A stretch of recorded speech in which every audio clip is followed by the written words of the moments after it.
नंदी द्वारा ब्राह्मण कुल को श्राप देना। ब्रह्मा जी कहते हैं, नारद, दक्ष की कही हुई यह बात सुनकर भृगु आदि बहुत से महर्षि रुद्रदेव को दुष्ट मानकर देवताओं के साथ उनकी निंदा करने लगे। दक्ष की बात सुनकर नंदी को बड़ा रोष हुआ। उनके नेत्र चंचल हो उठे और वे दक्ष को श्राप देने के विचार से तुरंत इस प्रकार बोले। नंदीश्वर ने कहा, अरे रे महामूढ़, दुष्ट बुद्धि, शठ दक्ष, तूने मेरे स्वामी महेश्वर को यज्ञ से बहिष्कृत क्यों कर दिया?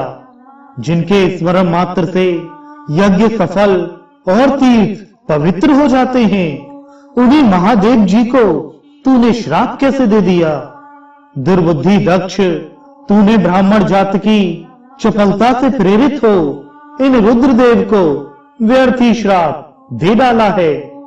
महाप्रभु रुद्र सर्वथा निर्दोष हैं, तथापि तूने व्यर्थ ही उनका उपहास किया है।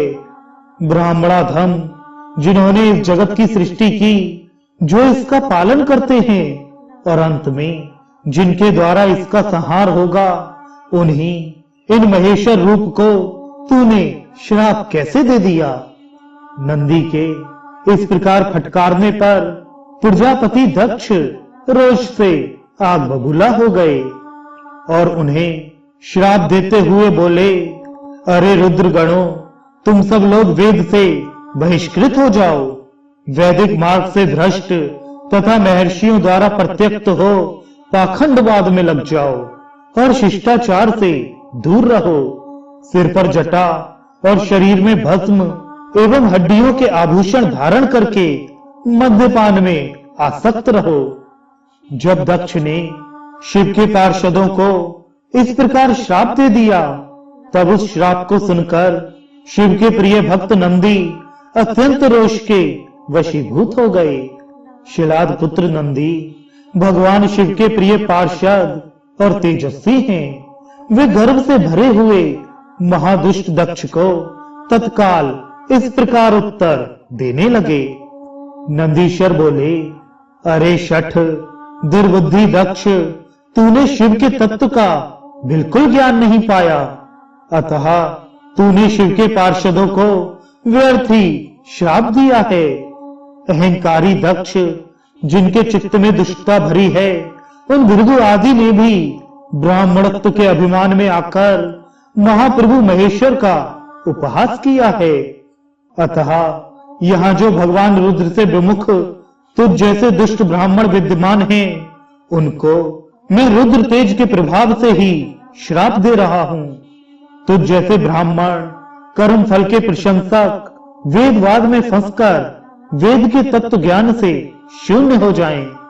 वे ब्राह्मण सदा भोगों में तन्मय रहकर स्वर्ग को ही सबसे बड़ा पुरुषार्थ मानते हुए स्वर्ग से बढ़कर दूसरी कोई वस्तु नहीं है, ऐसा कहते रहें, तथा क्रोध, लोभ और मद से युक्त हो निर्लज्ज भिक्षुक बने रहें।